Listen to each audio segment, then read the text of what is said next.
ह्या रेसिपीचं माझं प्रमाण अगदी परफेक्ट आहे. मग व्हिडिओ शेवटपर्यंत बघा आणि सुरुवात करूया आजच्या आपल्या दिवाळीच्या पहिल्या फराळाला.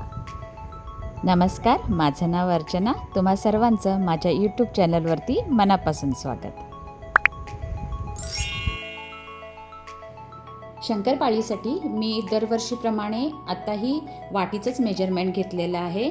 जसे की आपलं 1 वाटी पाणी, 1 वाटी तूप आणि 1 वाटी साखर, असं हे मी प्रमाण घेतलेलं आहे. आता हे आपण एका भांड्यामध्ये काढून हे पाणी आपण उकळून घेऊया.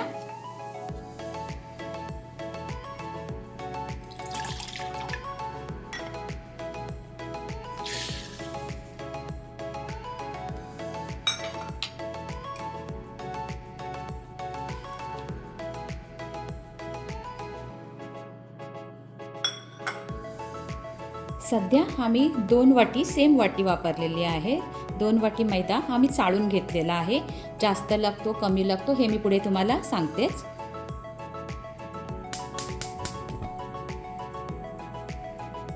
आपल्याला हे पाणी अगदी उकळून घ्यायचं नाही.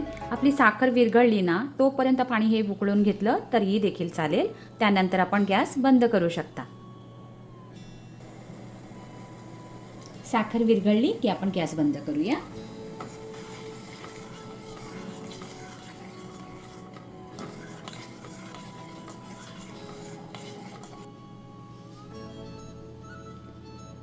आता हे पाणी मी एका ताटामध्ये काढून घेते. आपलं हे पाणी थंड झाल्यानंतर आपल्याला त्यामध्ये मैदा मळून घ्यायचा आहे.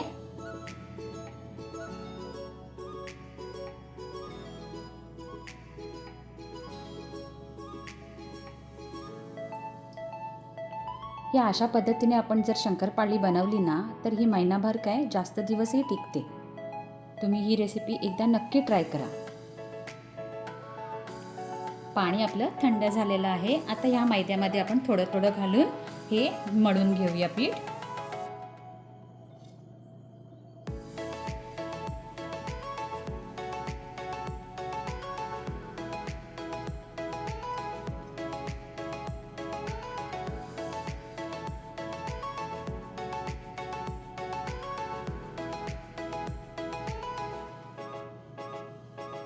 आपल्याला हे पीठ अगदी चपातीसारखं नाही मळून घ्यायचं आहे.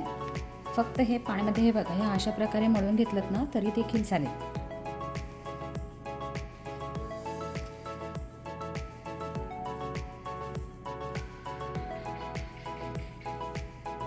फक्त एवढं लक्षात ठेवा, हे पीठ मळल्यानंतर आपल्याला शंकरपाळी लगेचच बनवायला घ्यायच्या आहेत. असं नाही की आपण हे 10 मिनिटं ठेवू शकतो. ह्याच्या शंकरपाळी लगेच बनवायला घ्याव्या लागतात.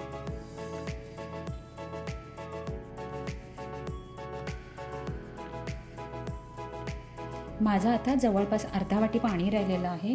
म्हणजे 1 वाटी मैदा आणखी लागेल मला.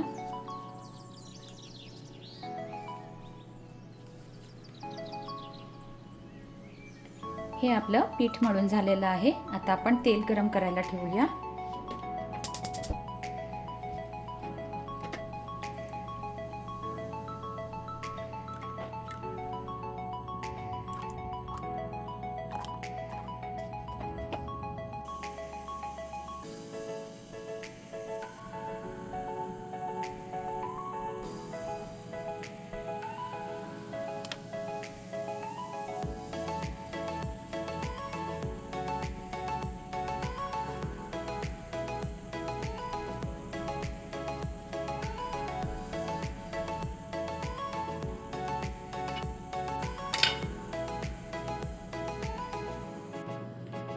तेल आपलं किती गरम झालेलं आहे चेक करूया.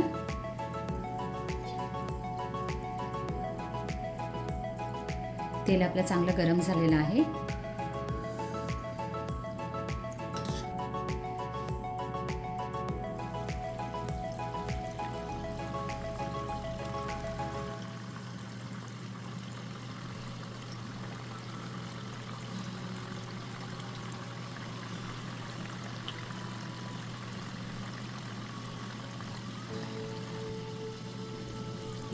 ह्या शंकरपाळी आपण मंद आचेवर तळून घेऊया.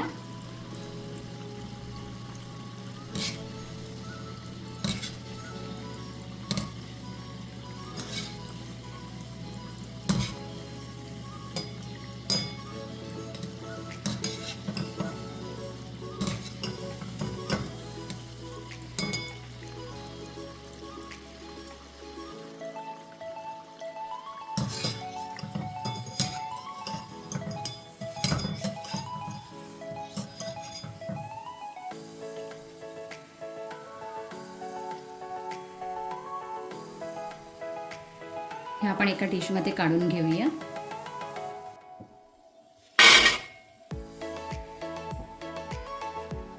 अशाच प्रकारे आपल्याला सर्व शंकरपाळी मंद आचेवर तळून घ्यायचे आहेत.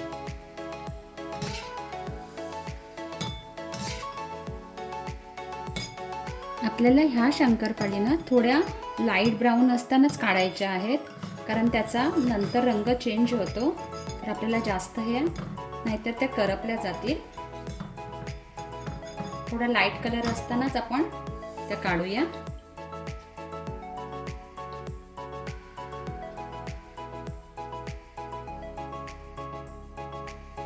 ही शंकरपाळी एवढी खुसखुशीत होते ना, म्हणजे जर तुम्हाला ही पद्धत जमली तर खरंच सांगते, तुम्ही प्रत्येक वेळेस ह्याच पद्धतीने शंकरपाळी बनवणार, ह्याची गॅरंटी.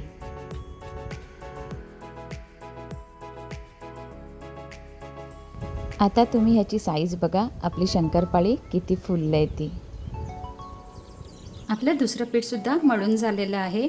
आता 1 वाटी साखर, 1 वाटी पाणी आणि 1 वाटी तूप यासाठी मला जवळपास अर्धा किलो मैदा लागला. आता हे प्रमाण तुम्ही लक्षात ठेवा. आता ह्याच्या देखील आपण शंकरपाळी बनवून घेऊया.